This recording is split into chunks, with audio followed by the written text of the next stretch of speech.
7th of August, 1941, in the city of Calcutta, a man died.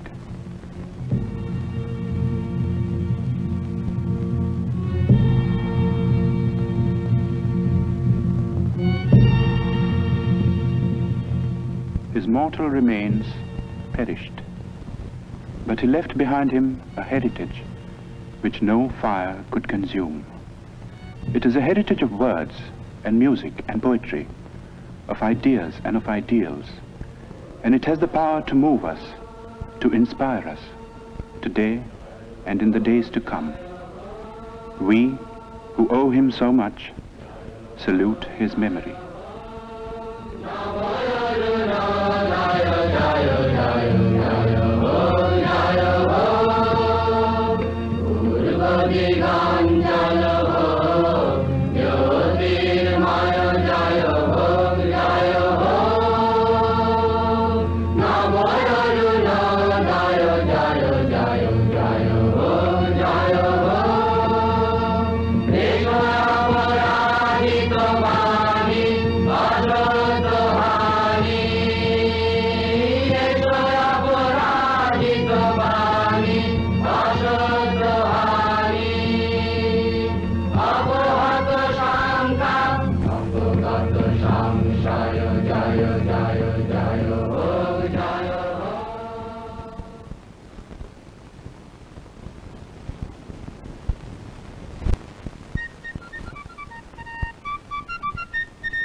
Founded in the year 1690 by an Englishman named Job Charnock, Calcutta, 100 years ago, was a thriving metropolis. Queen Victoria was proclaimed Empress of India in 1877. As the capital of India, Calcutta was the seat of the Queen's government.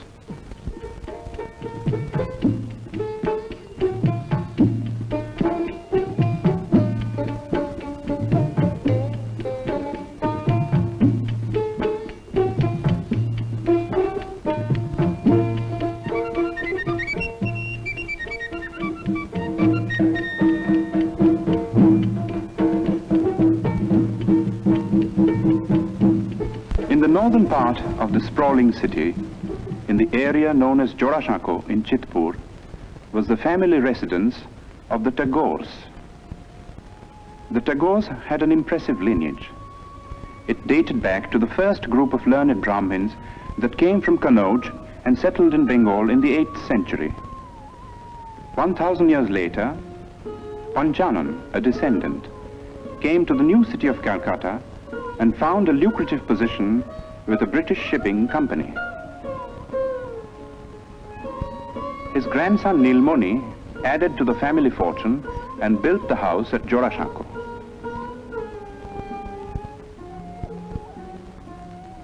The peak was reached with Nilmoni's grandson, one of the most brilliant and colorful figures of the 19th century. Rabindranath Tagore combined cultured sophistication with a largeness of heart and a rare degree of business acumen. Coal, sugar, indigo, exports, banking, newspaper. There was no end to his enterprises, and he succeeded in all. If his earnings were fabulous, so were his spendings.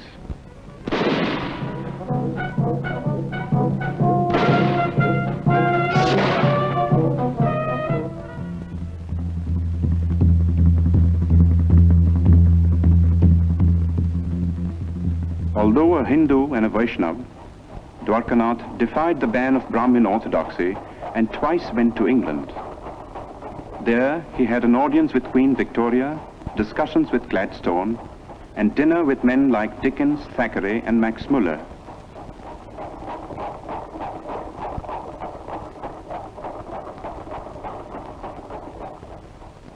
Shortly before his death in England, Dwarkanath had written to his eldest son in Calcutta, reproving him for neglecting the family's business affairs. For some years past, young Rabindranath had been developing tendencies which might well have distressed his father. It began in a burning cart. The last rites were being administered to Rabindranath's grandmother. Not far away, on the riverbank, sat Rabindranath. Like many a rich man's son, he had been leading a wayward life, but tonight he was overcome by a strange feeling.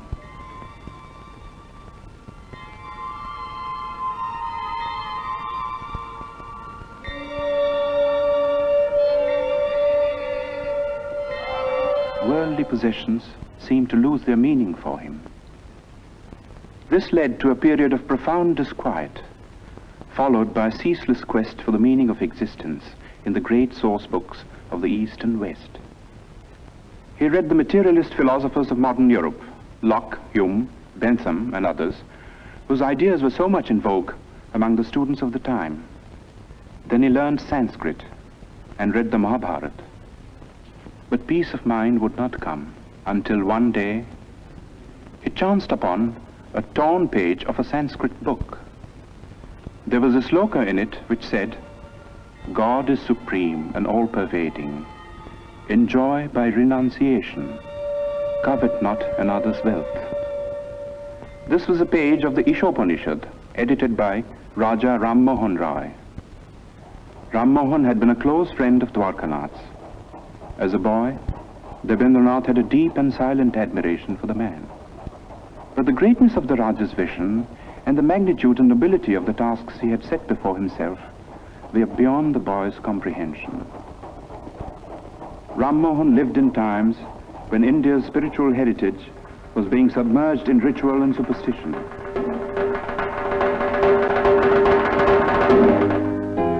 While in the West, a whole new concept of humanity was emerging.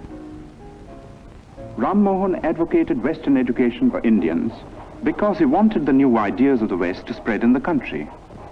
He also wanted that we should respect what was old and true in our own heritage. In the Upanishads, for instance, which revealed to him the monotheistic basis of Hinduism. Ram Mohan's work was left unfinished by his death in England. But Rabindranath, inspired by the 2 lines of Sanskrit text, went on to prove himself to be the Raja's true spiritual son and heir. Rabindranath suffered social ostracism for preaching the monotheistic faith that he called Brahmoism, but to his followers, and there were many, he was Maharshi, the great sage. When Rabindranath was born, the Maharshi was 45 years old. His wife Sharada Muni was 33. Rabindranath was the 14th child.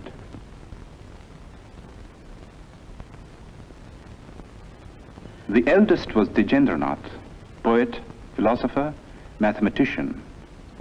Second son Shatyendranath translated the Gita and Meghdut in Bengali verse and became the first Indian member of the Indian civil service.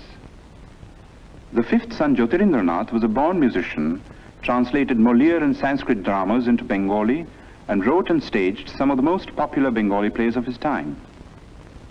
Among the daughters was Sharna Kumari, the first woman novelist and the first woman to edit a journal in India. Indeed, it was a household which hummed with artistic activity.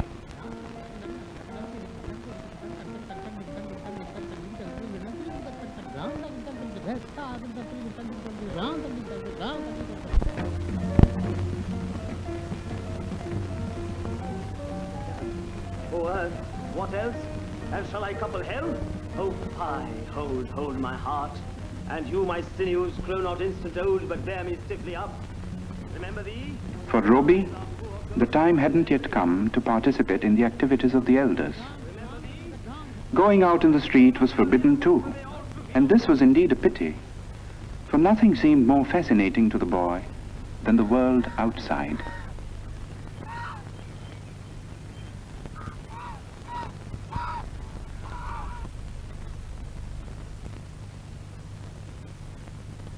At the age of 7, Roby was sent to school. See a box. তুমি কি একটি বাক্স দেখিতে পাইতেছ? Yes, I can see a box. হ্যাঁ, আমি একটি বাক্স দেখিতে পাইতেছি। Yes, I can see a box. Robbie went to 4 schools and hated them all. But to say that he lacked education would be wrong.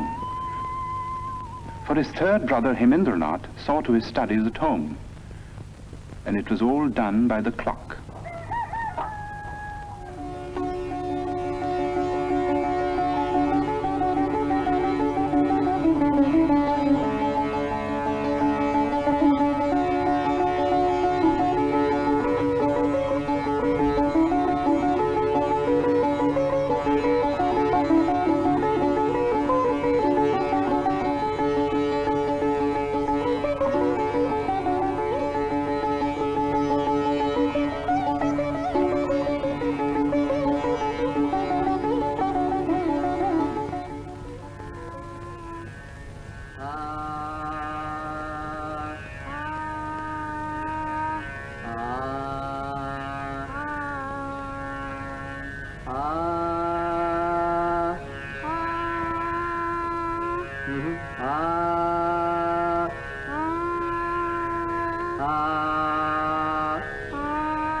When Robbie was 12, Rabindranath went on a trip to North India and took the boy with him.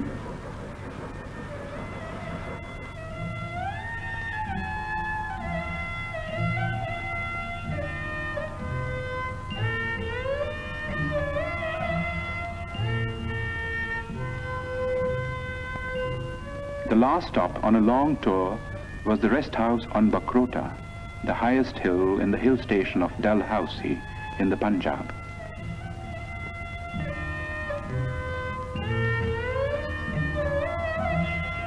Robbie was told by his father to roam about on his own.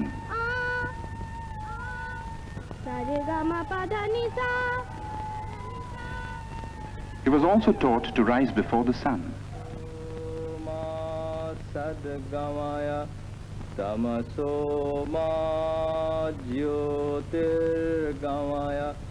And to handle money and keep accounts.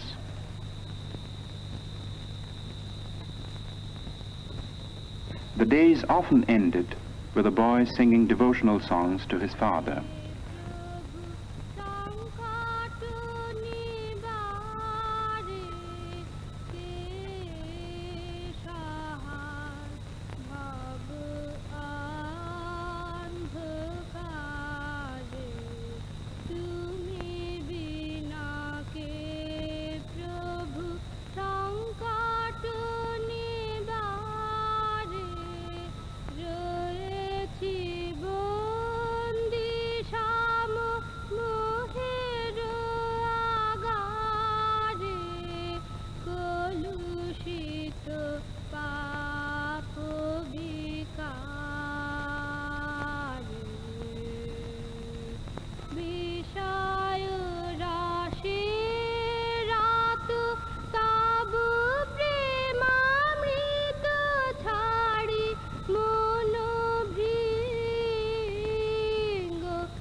Robbie was 13 when his first book of verse, Kobi Kahini, came out.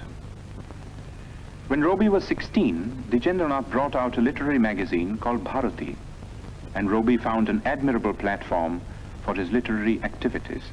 The essays included pieces on European poets like Dante and Petrarch, whose acquaintance Robbie had made in Ahmedabad, in the library of his elder brother Shantiniketan. Shantiniketan's wife Ganadanandini, who was staying in England with her 2 children, was a remarkable woman who had been persuaded by her husband to come out of orthodox seclusion. Robbie set out for England in the summer of 1878 and joined Ganadanandini in Brighton. If the plan was to provide the boy with a proper education, it came to naught, for Robbie returned without completing his course of studies at the London University.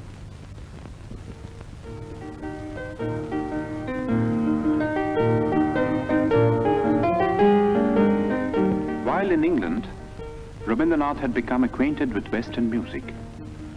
Some of the tunes he had learned found their way into his enchanting opera, Balmiki Pratibha.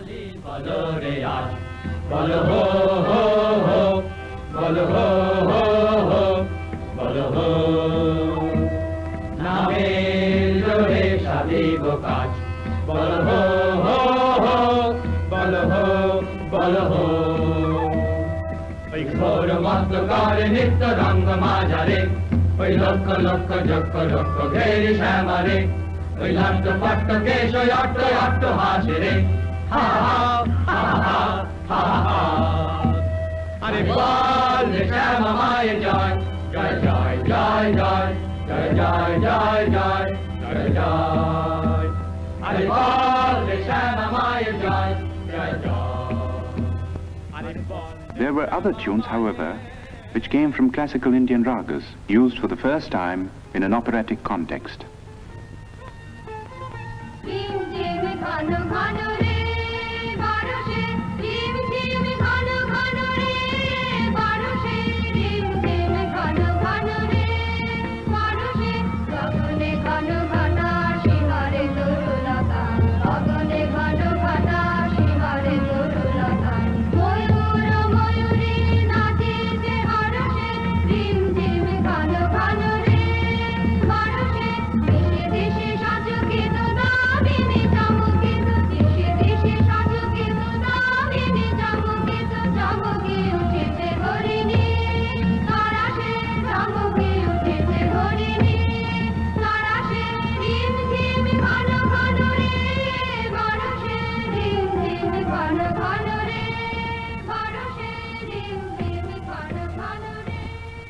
Balmiki Pratibha was staged in the Tagore residence with Rabindranath in the role of the bandit-turned-poet.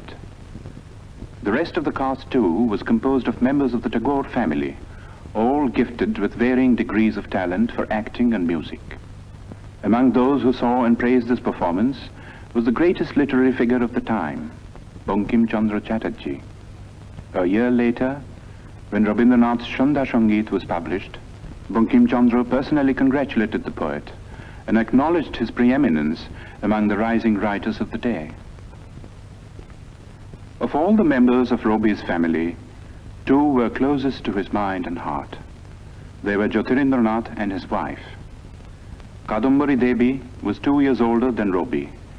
She was his best friend and severest critic. Robi lived with these two for a time in a house in Sadar Street in South Calcutta. One morning, a strange experience befell the poet.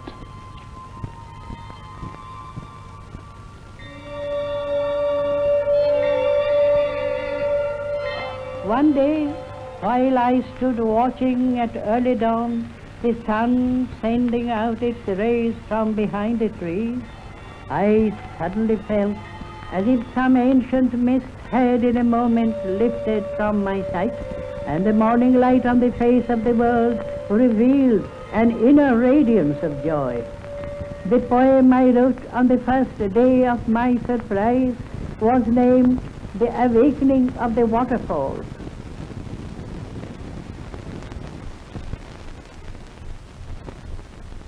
At the age of 22, Rabindranath married Bhavatarini Devi.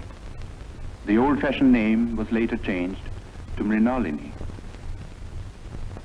2 months before the wedding, Rabindranath had received a letter from his father in which he was asked to prepare himself to look after the family estates. After a period of initial training in the estates offices in Calcutta, Rabindranath found himself in the very heart of rural Bengal, in the region around the river Padma. With a worldly wisdom unusual in a poet, but characteristic of the Tagores, Rabindranath in later life set about in a practical way to improve the lot of the poor peasants of his estates, and his varied work in this field is on record. But his own gain from this intimate contact with the fundamental aspects of life and nature, and the influence of this contact on his life and work, are beyond measure. Living mostly in his boat and watching life through the window, a whole new world of sights and sounds and feelings opened up before him.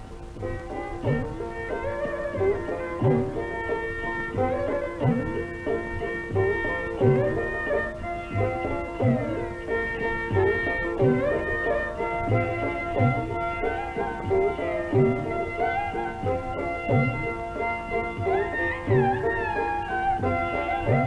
was a world in which the moods of people and the moods of nature were inextricably interwoven. The people found room in a succession of great short stories, and nature in an outpouring of exquisite songs and poems. Dominant was the mood of the rains, exultant and terrible.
In 1901, Rabindranath was 40 years old. His already enormous output of poems and plays had been gathered in one big volume. It comprised 21 books and included Shonarturi, his first masterpiece. The same year, 1901, marked an event of a somewhat different nature. In Bolpur, in the district of Birbhum in West Bengal, Rabindranath had acquired some property in 1862, 1 year after Rabindranath was born. The property was made over to a board of trustees, and the deed specified that the place was to be used for meditation on the supreme formless being. According to the Maharshi's wishes, a seat of prayer and a temple of worship had been built, and close to the temple, a residential house which was called Shantiniketan, the abode of peace. Rabindranath had been worrying about the education of his children and had decided to start an experimental educational institution in Shantiniketan. It was to be a school, but not like the schools that had been the nightmare of his own childhood.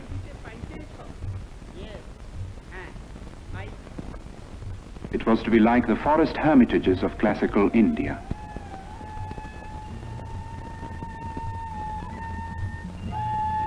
But to bring it into being was not an easy task. For one thing, it cost money. Rabindranath was obliged to sell, among other things, the copyright of his books. His wife added her bit by selling her wedding ornaments. 2 months after the school was opened, she was taken ill. 3 months later, at the age of 29, she died. For Rabindranath, it was the beginning of a series of personal tragedies. 9 months after his wife's death, his second daughter Renuka passed away. The hardest blow of all came 4 years later. Youngest son Shomindra took after his father in many ways. He was only 13 when he fell a victim to cholera. It was in the midst of these bereavements that Rabindranath participated in one of the greatest political upheavals in the history of India. In December 1903 was published the decision of India's Governor-General Lord Curzon to split up Bengal into 2 provinces. The idea was to create a separate province with a Muslim majority, which would induce a rift between the 2 main religious groups and avert the possible growth of a united front against the government. But in proposing the partition, Curzon merely fanned the flame of patriotism that had been smouldering in the minds of certain visionaries all through the period of the Renaissance in Bengal. These men now came to the fore and led the millions to rise in protest.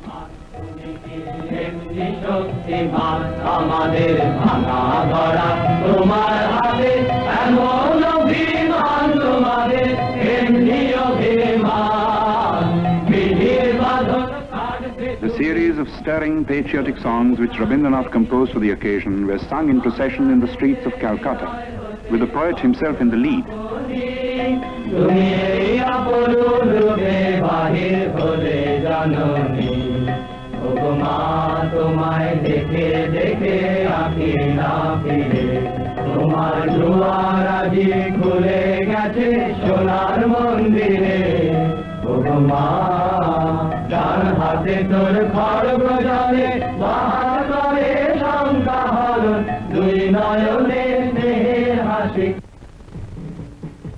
On October 16, 1905, the partition became an accomplished fact. In a form of protest that only a poet could conceive, Rabindranath turned the Black Day into a mass festival of Rakhi Bandhan, the tying of the band of friendship.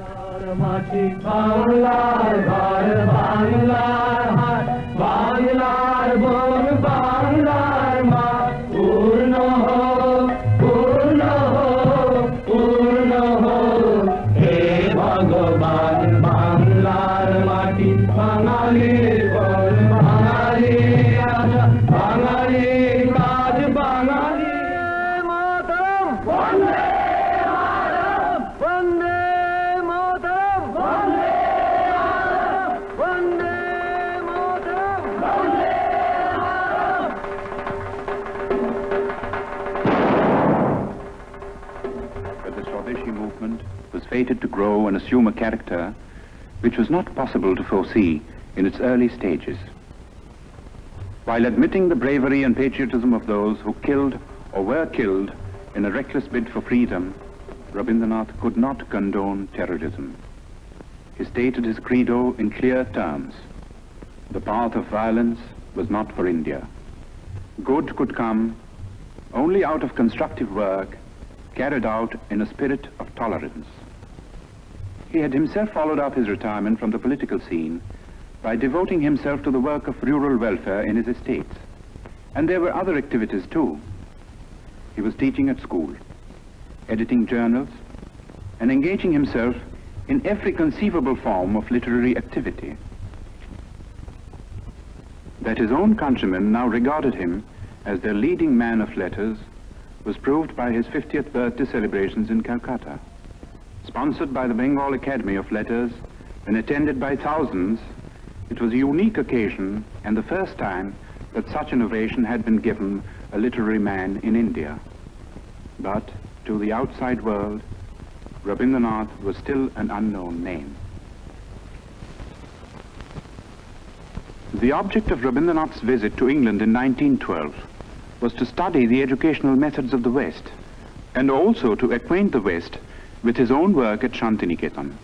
He happened to carry with him on this occasion a notebook containing his own English translations of some of his songs, mainly from Gitanjali. He showed these translations to the English painter William Rothenstein, who had met him on an earlier visit to India. Rothenstein was so impressed that he sent a copy of the translation to the well-known Irish poet Yeats. In introducing the poems to a gathering of English writers and intellectuals, Yeats said, "I know of no man in my time who has done anything in the English language to equal these lyrics. Even as I read them in this literal prose translations, they are exquisite in style and thought." Gitanjali was published in England in the same year. There has rarely been another instance of a poet gaining world fame in like manner. The Nobel Prize came in 1913 and the knighthood in 1915, while war was raging in Europe.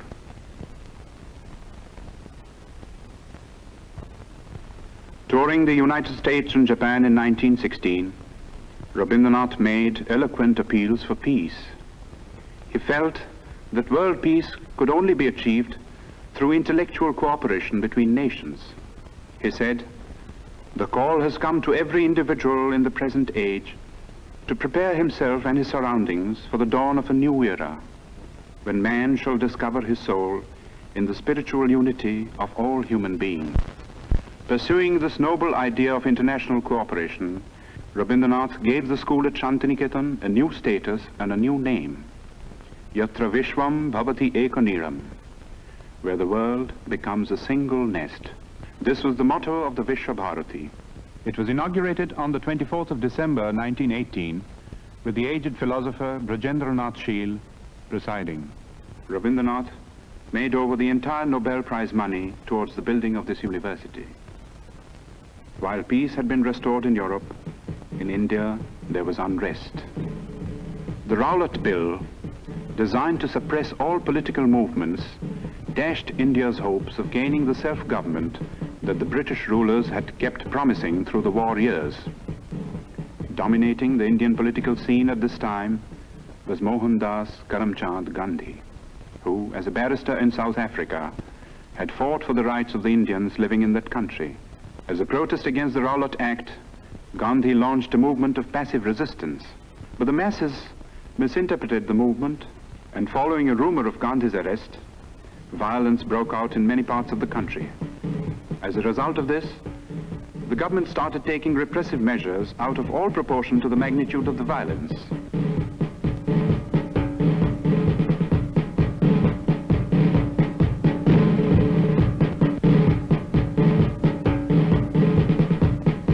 In the Punjab, martial law was declared.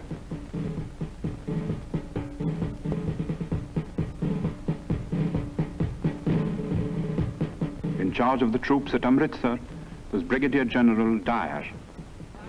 On the first day of the month of Vaishak, a crowd gathered in Jallianwala Bagh, as it had done every other year. It was a peaceful crowd, but Dyer was taking no chances.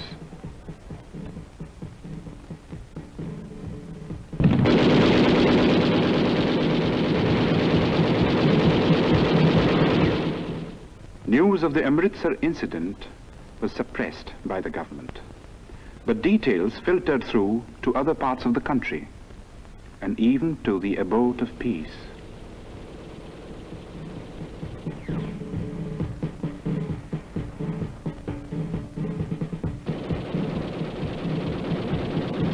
Rabindranath rushed to Calcutta. But the Defence of India Act was still in force, and no leaders would support him in a plea for a meeting of protest.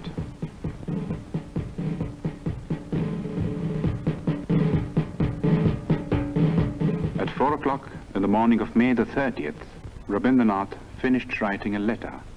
It was addressed to the Viceroy.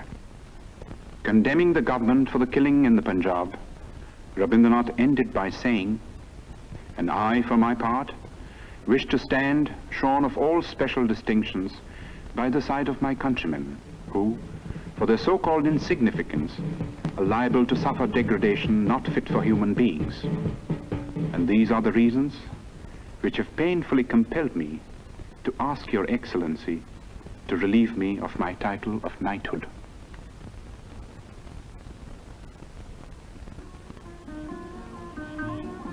The next 10 years of Rabindranath's life were filled with ceaseless activity. The urge to travel and the necessity to collect funds for his university took him to all parts of the world, and the West, as much as the East, welcomed him with open arms.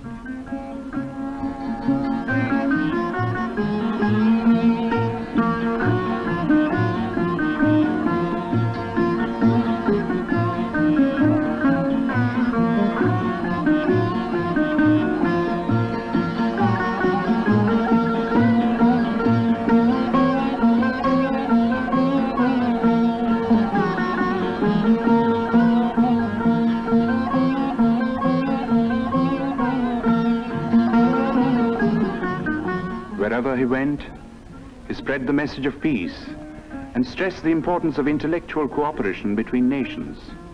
He said, "We ought to know that isolation of life and culture is not a thing of which any nation can be proud. In the human world, giving is exchanging. it is not one-sided.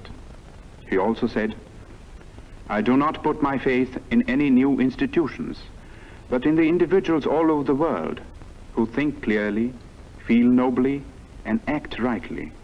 They are the channels of moral truth." His great humanist ideas found an echo in the best minds of Europe, and some of them became his close friends.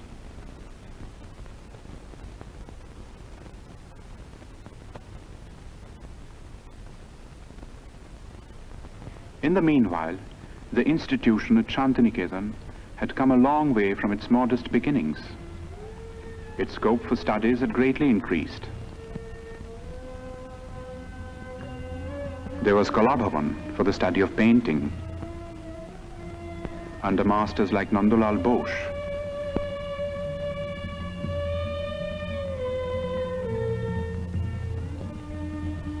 Who was himself a pupil of Rabindranath, the poet's nephew. The Sangeet Bhavan, which neglected no branch of Indian music, had also grown under Dinendranath, another nephew of the poet.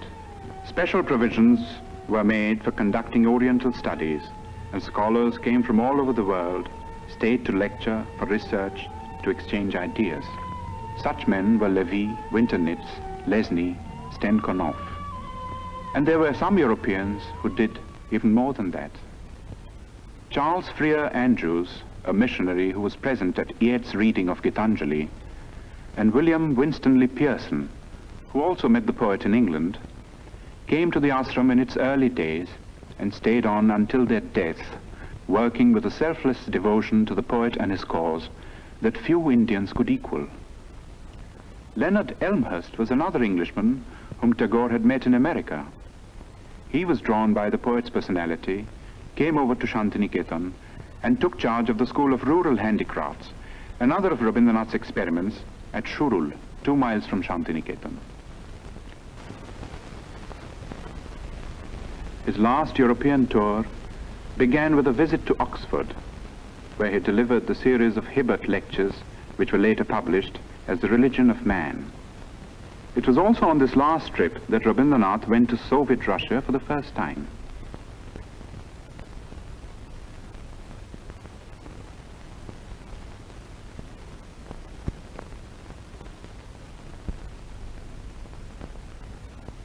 On the eve of his departure from Moscow, he told his hosts, "You have recognized the truth that in extirpating all social evils, one has to go to the root, and the only way to it is through education."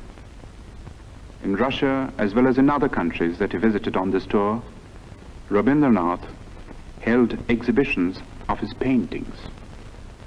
At the age of 70, Rabindranath had found a new outlet for his creative urge. It was astonishing the way it started.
In 1931, the leading citizens of Calcutta united in an appeal to observe the poet's 70th birthday.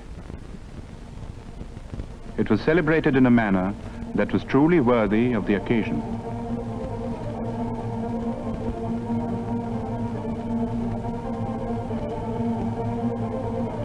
The Golden Book of Tagore was a testimony to the love and reverence that the intellectuals of the world bore for Rabindranath.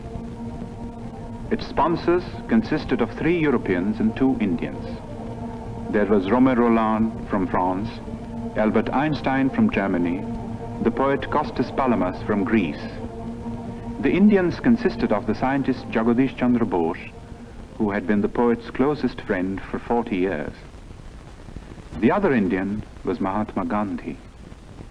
In physical appearance, in personal habits, and in general outlook, the two differed considerably. At several moments of crisis in India's political history, the two had disagreed over the course of action, but these were on the surface. Their deeper affinity transcended all occasional barriers.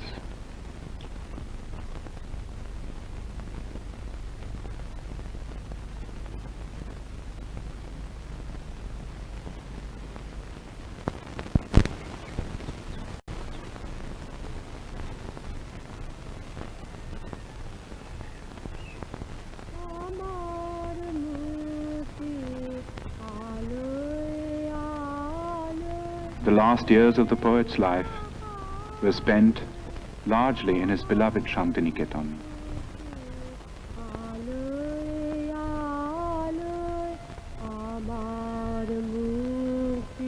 He had a choice of small houses built for him, for he never liked to stay in the same house or even in the same room for long.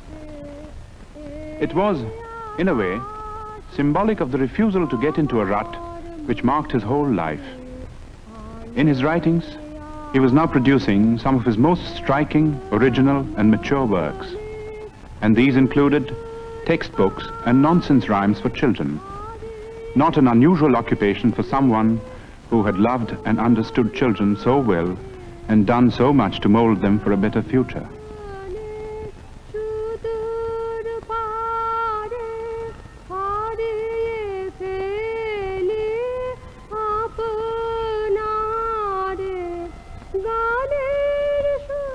His health was failing, but calls of duty, which he was ever ready to answer, gave him little rest.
On the 7th of May, 1941, Rabindranath was 80 years old. 3 months later, he was to leave Shantiniketan, never to return.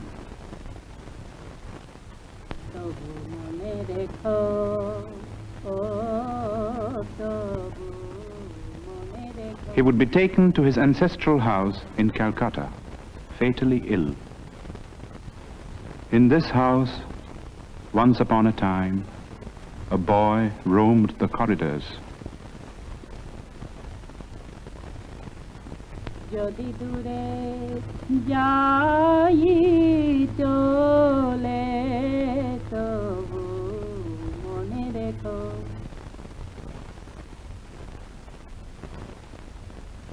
What is the fun of always writing and writing? When I take up father's pen or pencil and write upon his book just as he does, A, B, C, D, E, F, G, H, I, why do you get cross with me then, mother?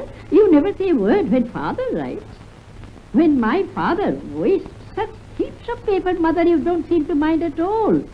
But if I take only one sheet to make a boat with, you say, child, how troublesome you are. What do you think of father spoiling sheets and sheets of paper with black marks all over on both sides?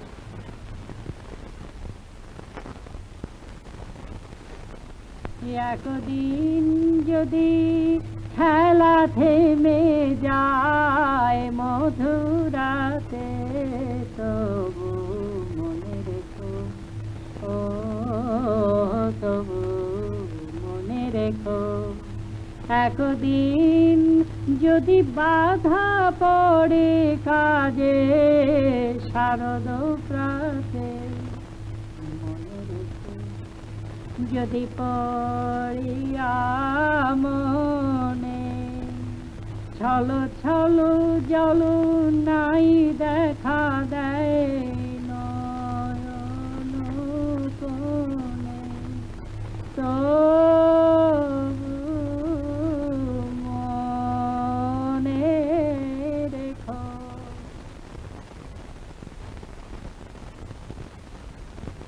Rabindranath attended the 80th birthday celebrations in Shantiniketan in spite of his failing health. Today, for the occasion, he had composed a message, his last message to the world. It was called The Crisis in Civilization. It concerned itself with the state of the so-called modern civilization, a civilization that was being shaken to its very roots by barbaric wars of aggression.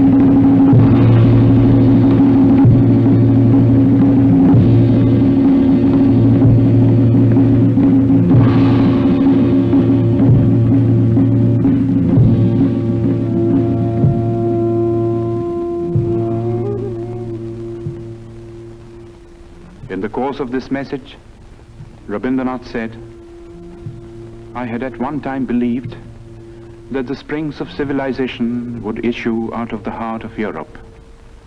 But today, when I am about to leave the world, that faith has deserted me. I look around and see the crumbling ruins of a proud civilization strewn like a vast heap of futility.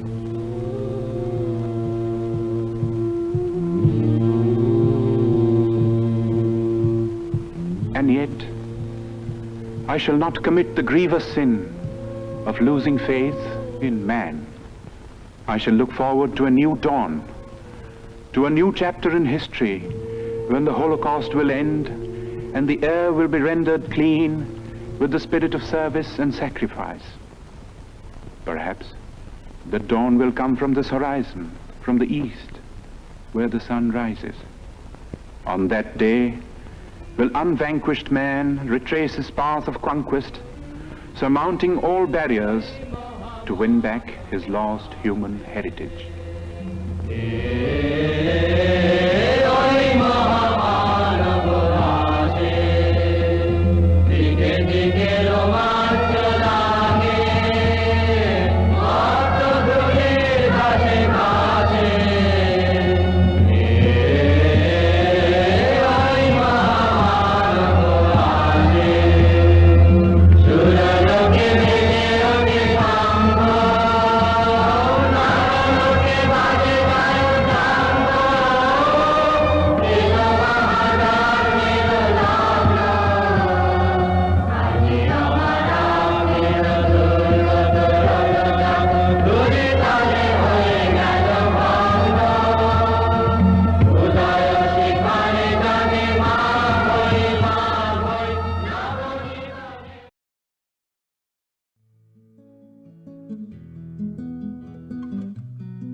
said, the one that makes me laugh.